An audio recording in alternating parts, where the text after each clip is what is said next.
Karena adik-adik itu nggak bisa Udah. apa. Iya. Dibuka aja. Itu anak siapa itu? Dibuka aja. Orang tuanya mana? Saya? Kamu yang menyuruh ikut anak-anak? Tidak. Aksi? Kenapa rupanya, Pak? Kenapa dikasih lambang itu untuk ikut-ikutan aksi? Ini lambang Sisingamangaraja buyut saya saya. juga orang Batak. Ya iya. Ini nenek saya, opung saya.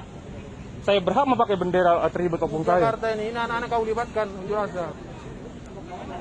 Laporkan aja aku.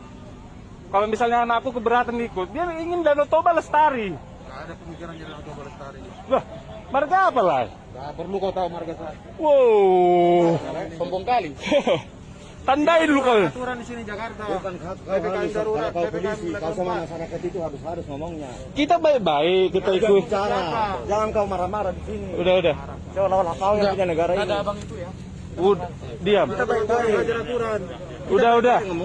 Kita turutin anjuran dari Bapak Polisi untuk swab. Dia nggak sopan dia ngomongnya, nggak intelek dia. Namanya apa? Malah nanti nggak boleh. Sampai ikut aja lah anak. Tim sebelah semua tenang ya. Jangan ada yang terpancing.